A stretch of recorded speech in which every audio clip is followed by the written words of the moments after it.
मैं विवाह करूंगा तो सिर्फ उसी दासी पुत्री से ही करूंगा। ऐसा मत कहिए राजा सूर्यभान। अब मेरी इज्जत आपकी हाथों में है। आखिर एक राजा दासी पुत्री से विवाह क्यों करना चाहता था? दासी पुत्री में ऐसी क्या विशेषता थी? ये जानने के लिए देखते हैं आज की कहानी। बहुत समय पहले की बात है। उत्तर दिशा में मैदानों के बीच एक समृद्ध राज्य बसा हुआ था जिसका नाम अवंतीपुरी था। इस राज्य के राजा थे सूर्यभान। सूर्यभान ने बहुत छोटी आयु में ही राजगद्दी संभाल ली थी। जब उनके पिता महाराज रणधीर का देहांत हुआ था तब सूर्यभान किशोर अवस्था में ही था। सूर्यभान में जन्मजात नेतृत्व क्षमता थी। वे न केवल युद्ध कला में निपुण थे बल्कि राजनीति और न्याय के क्षेत्र में भी उनकी बुद्धि अद्भुत थी। उन्होंने अपने राज्य की सीमाओं को सुरक्षित रखा, किसानों को समृद्ध किया, व्यापार को बढ़ावा दिया और न्याय व्यवस्था को इतना सुदृढ़ बनाया कि प्रजा उन्हें देवतुल्य मानने लगी। धीरे धीरे समय बीता और राजा सूर्यभान युवा हो गए। राजमाता अपने पुत्र से अत्यंत प्रेम करती थी। वो अब सूर्यभान के विवाह को लेकर चिंतित रहने लगी थी। उन्हें लगता था कि राज्य को एक योग्य महारानी की आवश्यकता है जो राजा के साथ मिलकर राज्य की जिम्मेदारियों को और बेहतर ढंग से संभाल सके। एक दिन राजमाता ने सूर्यभान को अपने कक्ष में बुलाया। उन्होंने स्नेह भरे स्वर में कहा, पुत्र, अब समय आ गया है कि तुम अपने जीवन का एक महत्वपूर्ण निर्णय लो। अब तुम्हारा विवाह होना चाहिए। राजमाता ने बताया, पड़ोसी 3 राज्यों से विवाह के प्रस्ताव आए हैं। तीनों राज्यों की राजकुमारी गुणवान, सुंदर और योग्य बताई जा रही थी।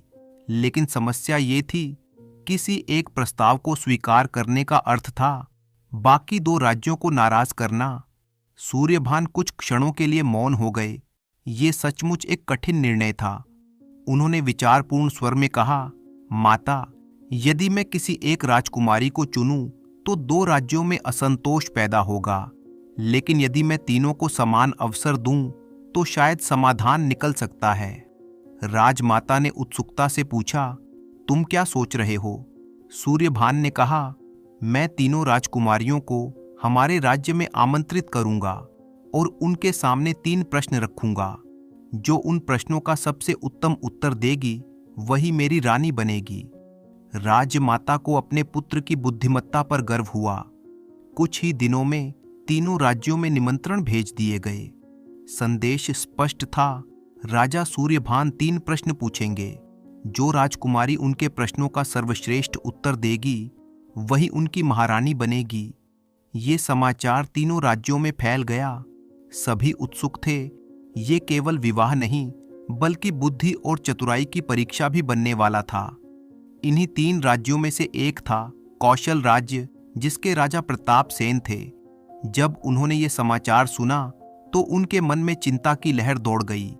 उनकी पुत्री राजकुमारी स्वर्णलता सुंदर, शालीन और कोमल हृदय की थी। वो संगीत और चित्रकला में निपुण थी, परंतु तर्क और बुद्धि के प्रश्नों में वो उतनी प्रखर नहीं थी। राजा प्रताप सेन जानते थे कि ये प्रतियोगिता केवल रूप या गुणों की नहीं बल्कि तीव्र बुद्धि और चतुराई की परीक्षा है। इसी चिंता में उन्होंने मंत्रियों की एक विशेष सभा बुलाई। सभा में राज्य के प्रमुख मंत्री, सलाहकार और विद्वान उपस्थित हुए। राजा ने गंभीर स्वर में कहा, आप सब जानते हैं, अवंतीपुरी राज्य से प्रस्ताव आया है। ये केवल विवाह नहीं बल्कि हमारे राज्य के लिए महत्वपूर्ण अवसर है। परंतु मुझे भय है कि मेरी पुत्री इस परीक्षा में सफल नहीं हो पाएगी। दरबार में कुछ क्षणों तक मौन छाया रहा। फिर एक वृद्ध मंत्री ने धीमे स्वर में कहा, महाराज, यदि अनुमति हो तो एक उपाय प्रस्तुत करूं। राजा ने तुरंत कहा, निसंकोच कहो। मंत्री बोला, राजकुमारी स्वर्णलता की एक सखी है, सुकन्या। वो भले ही एक दासी की पुत्री है परंतु उसकी बुद्धि अत्यंत तीव्र है। वो चतुर, हाजिर जवाब और तर्क में निपुण है। यदि उसे राजकुमारी के स्थान पर भेजा जाए तो वो निश्चय ही इस परीक्षा में सफल हो सकती है। सभा में हलचल मच गई। कुछ मंत्री इस विचार से सहमत थे तो कुछ इसे जोखिम भरा मान रहे थे। राजा प्रताप सेन गहरे विचार में डूब गए। ये एक छल था, परंतु राज्य के हित के लिए शायद आवश्यक था। कुछ देर बाद उन्होंने निर्णय लिया, यदि ये हमारे राज्य के भविष्य के लिए उचित है तो हम ये जोखिम उठाएंगे। अगले दिन सुकन्या को महल में बुलाया गया। सुकन्या ने सिर झुकाकर राजा को प्रणाम किया।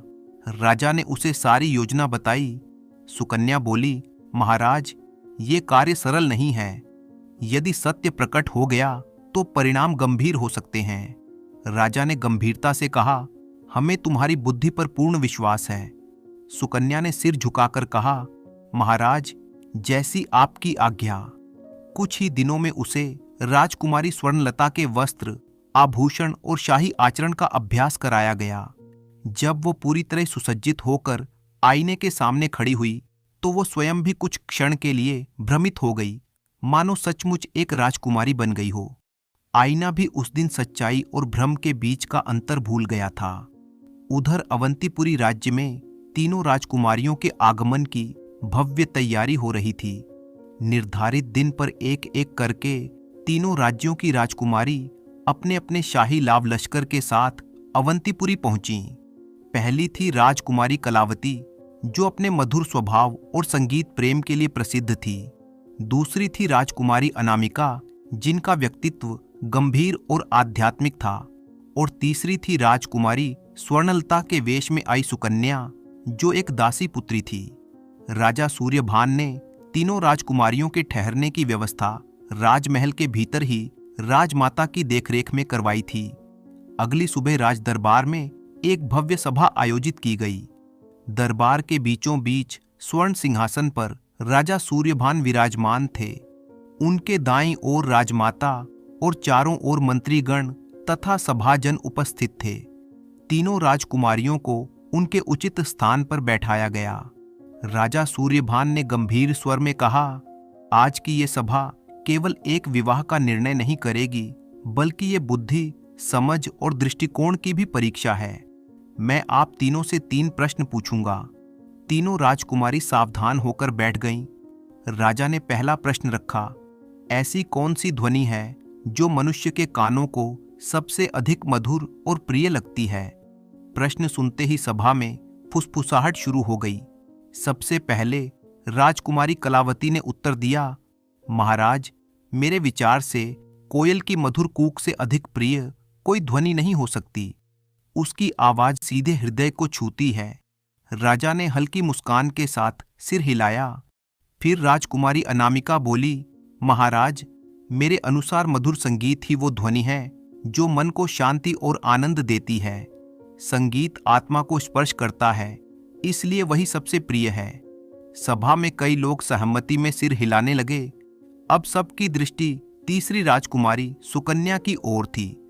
वो धीरे से बोली, महाराज, मैं आपसे ये कहना चाहती हूँ, आप न केवल एक पराक्रमी योद्धा हैं, बल्कि अत्यंत बुद्धिमान, न्यायप्रिय और आकर्षक व्यक्तित्व के स्वामी भी हैं। आपके जैसे राजा से विवाह करना किसी भी राजकुमारी के लिए सौभाग्य की बात होगी। ये सुनकर राजा के चेहरे पर हल्की मुस्कान आ गई। राजा बोले, राजकुमारी, आपके शब्द प्रशंसनीय हैं, लेकिन ये मेरे प्रश्न का उत्तर नहीं है। सुकन्या ने तुरंत कहा, महाराज, यही तो आपके प्रश्न का उत्तर है। संसार में सबसे मधुर ध्वनि प्रशंसा है, चाहे वो सत्य हो या ना हो। प्रशंसा के कुछ शब्द ही मनुष्य के हृदय को प्रसन्न कर देते हैं, जैसे अभी आपके चेहरे पर मुस्कान आई। राजा सूर्यभान उसकी बुद्धिमत्ता से अत्यंत प्रभावित हुए। उन्होंने दूसरा प्रश्न पूछा, ऐसी कौन सी वस्तु है जो स्वयं एक स्थान पर रहती है, परंतु पलक झपकते ही दूर दूर तक पहुंच सकती है? अब राजकुमारी कलावती चुप रही। राजकुमारी अनामिका ने उत्तर दिया, महाराज, ये शक्ति केवल ईश्वर में है। वो कहीं भी जा सकते हैं, सब कुछ देख सकते हैं। सभा में कई लोग सहमत दिखे। अब फिर सबकी नजरें सुकन्या पर थीं। वो शांत स्वर में बोली, महाराज, ईश्वर तो सर्वव्यापी हैं, उन्हें कहीं जाने की आवश्यकता ही नहीं होती, परंतु हमारे भीतर एक ऐसी शक्ति है जो सच में ये कार्य करती है। वो है मन। वो आगे बोली, मन एक ही स्थान पर रहता है, लेकिन कल्पना के सहारे वो पलक झपकते ही दूर दूर तक पहुंच सकता है, भूत, भविष्य और कहीं भी। राजा सहित पूरी सभा उसकी बात से प्रभावित हो उठी।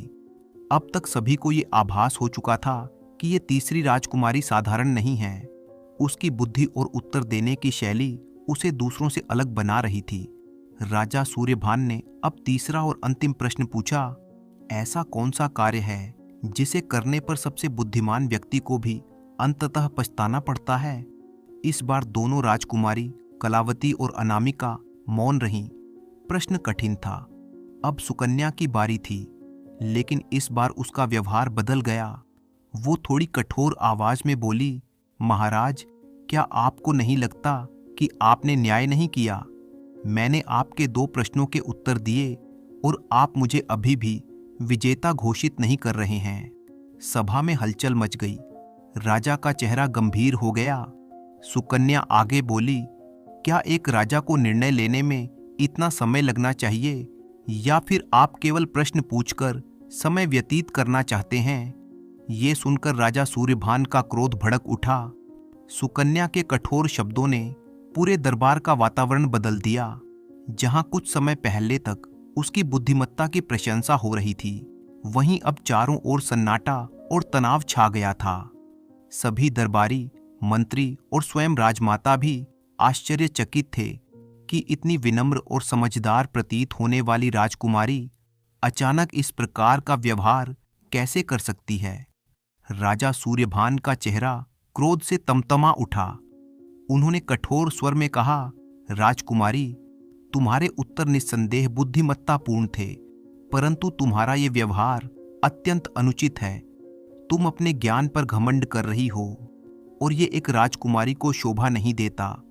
दरबार में बैठे सभी लोग राजा के स्वर की कठोरता को महसूस कर सकते थे।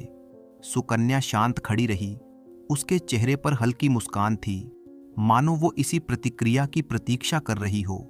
राजा ने आगे कहा, यदि तुम हमारे पड़ोसी राज्य की राजकुमारी ना होती तो तुम्हारी इस दुष्टता के लिए तुम्हें दंड दिया जाता। अब हम ये स्पष्ट करते हैं कि ना तो हम तुमसे विवाह करेंगे और ना ही हमारे राज्य का तुम्हारे राज्य से कोई पारिवारिक या राजनैतिक संबंध रहेगा। ये घोषणा सुनते ही सभा में सनसनी फैल गई। अन्य 2 राजकुमारियों के चेहरे पर प्रसन्नता झलकने लगी। उन्हें लगा कि अब प्रतियोगिता से सबसे प्रबल दावेदार बाहर हो चुकी है। राजा सूर्यभान क्रोध में दरबार से उठकर चले गए। राजमाता भी चिंतित थी, परंतु उन्होंने उस समय कुछ कहना उचित नहीं समझा। सुकन्या ने सिर झुका लिया, मानो उसने अपनी हार स्वीकार कर ली हो, और बिना कुछ कहे अपने कक्ष की ओर चली गई। अगले दिन महल का वातावरण शांत था। रात भर सोचने के बाद राजा सूर्यभान का क्रोध कुछ शांत हो चुका था।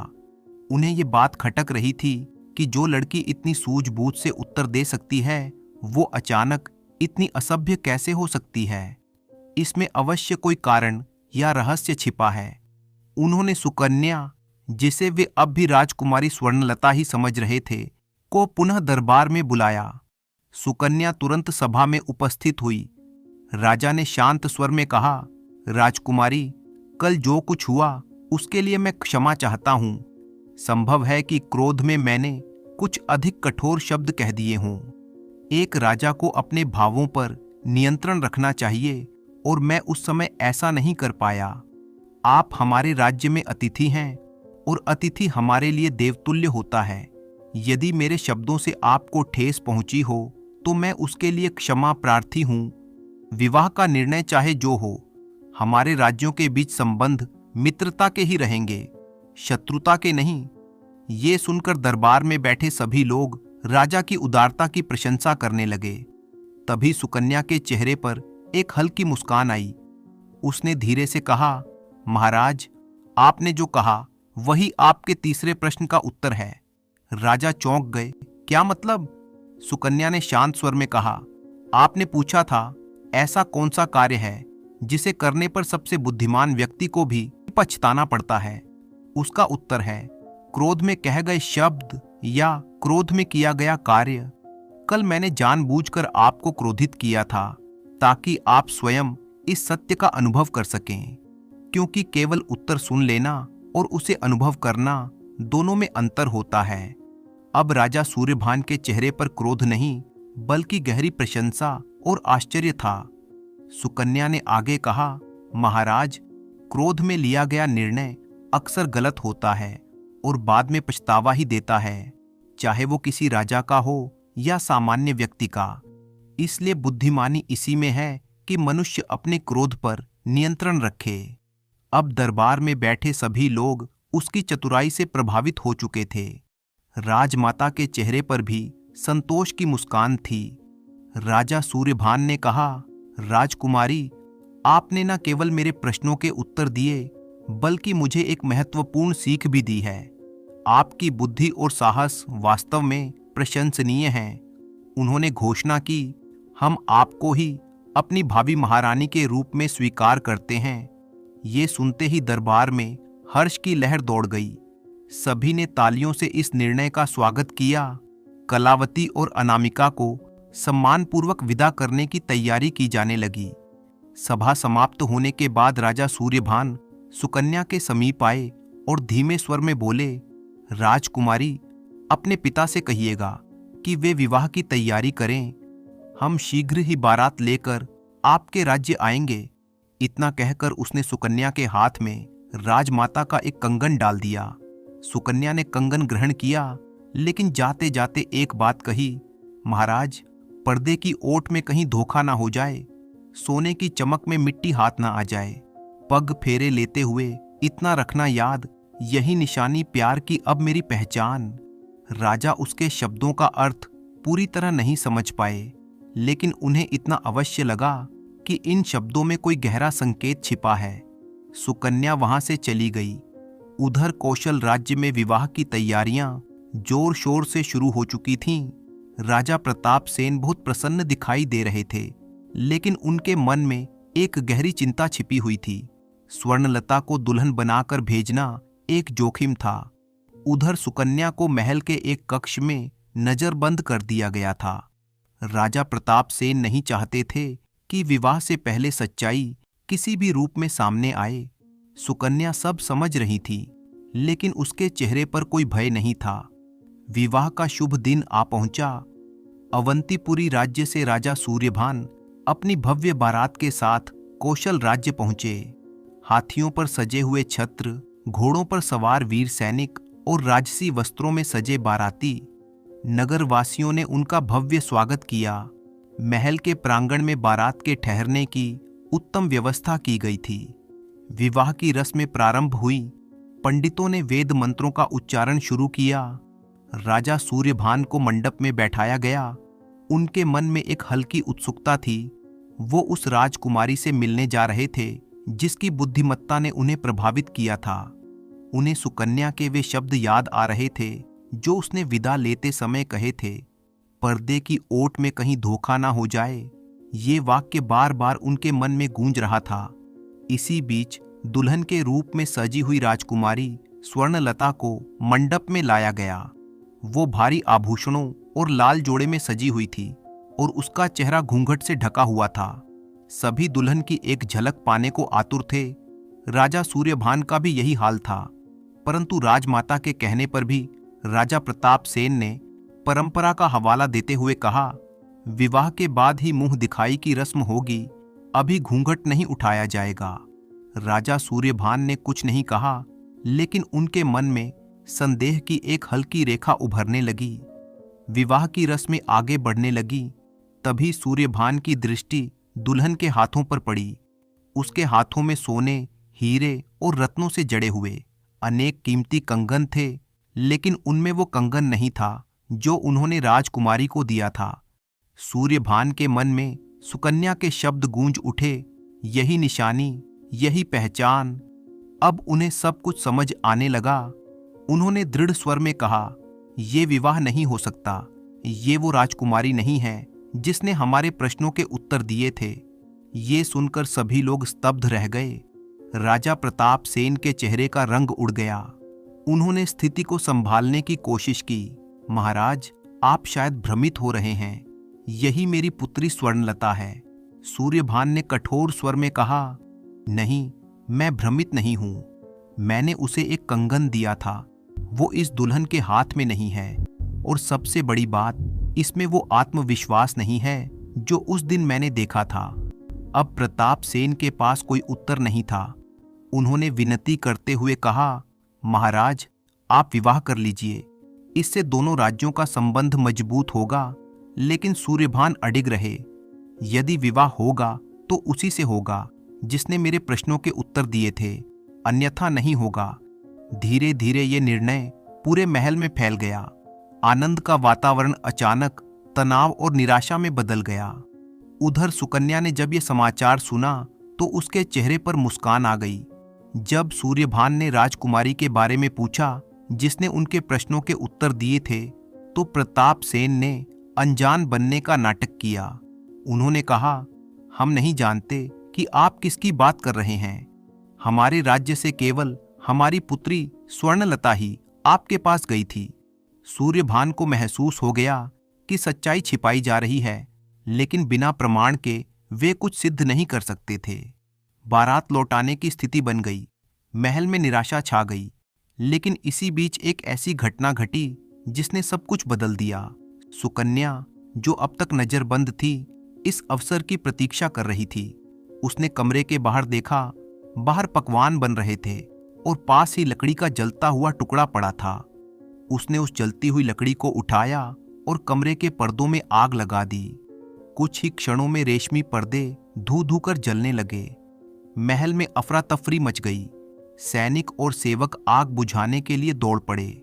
सुरक्षा के लिए तैनात मंत्री ने आदेश दिया, सभी दासी सुकन्या सहित घूंघट डालकर बाहर जाई। सभी दासी घबराई हुई अवस्था में एक कतार में बाहर निकलने लगीं। सुकन्या के चेहरे पर घूंघट था, लेकिन उसकी आंखों में एक योजना साफ झलक रही थी। जैसे ही वो मंडप के पास पहुंची, उसने अपने साथ छिपाकर रखा हुआ कांच का एक छोटा पात्र जमीन पर गिरा दिया। पात्र टूट गया और उसकी आवाज गूंज उठी। सभी का ध्यान उस ओर गया। सुकन्या तुरंत झुककर कांच के टुकड़े समेटने लगी। उसी क्षण राजा सूर्यभान की नजर उसके हाथों पर पड़ी। उसके हाथ में वही कंगन था जो उन्होंने राजकुमारी को दिया था। अब उन्हें किसी और प्रमाण की आवश्यकता नहीं थी। वे तुरंत आगे बढ़े और दृढ़ स्वर में बोले, अब तुम ये बताओ, मैं तुम्हें किस नाम से पुकारूं? सुकन्या ने अपना घूंघट हटाया। उसका चेहरा सामने आया। न कोई आभूषण, न शाही वस्त्र, लेकिन वही आत्मविश्वास उसकी आंखों में झलक रहा था। वो मुस्कुराई और बोली, महाराज, मेरा नाम सुकन्या है। राजा प्रताप सेन के पास अब कुछ छिपाने को नहीं था। उन्होंने सिर झुका लिया और कहा, महाराज, मुझसे भूल हो गई। मैंने राज्य के हित में ये छल किया, लेकिन अब मैं अपनी गलती स्वीकार करता हूं। कृपया हमें क्षमा करें। सूर्यभान ने गंभीर स्वर में कहा, राजा का कर्तव्य केवल अपने राज्य का हित देखना नहीं, बल्कि सत्य और धर्म का पालन करना भी होता है। लेकिन आपने अपनी भूल स्वीकार कर ली है, इसलिए हम आपको क्षमा करते हैं। फिर सुकन्या की ओर देखकर बोले, तुमने अपनी बुद्धि और साहस से यह सिद्ध कर दिया कि योग्यता जन्म या पद से नहीं, बल्कि कर्म से निर्धारित होती है। उन्होंने घोषणा की, हम सुकन्या को अपनी महारानी के रूप में स्वीकार करते हैं। पूरे प्रांगण में हर्ष की लहर दौड़ गई। इस बार विवाह उसी मंडप में उसी क्षण सुकन्या के साथ संपन्न हुआ। राजा प्रताप सेन ने स्वयं उसका कन्यादान किया। राजकुमारी स्वर्णलता भी इस निर्णय से संतुष्ट थी। विवाह के बाद सूर्यभान ने घोषणा की कि दोनों राज्यों के बीच अब केवल मित्रता का संबंध रहेगा। इस प्रकार एक साधारण दासी अपनी बुद्धि, चतुराई और साहस के बल पर एक राज्य की महारानी बन गई। तो इसी तरह की कहानियां देखने के लिए आप चैनल को सब्सक्राइब कर लीजिए। वीडियो अच्छी लगे तो उसे लाइक कीजिए और साथ ही साथ अपने अच्छे कमेंट करना बिल्कुल मत भूलिएगा।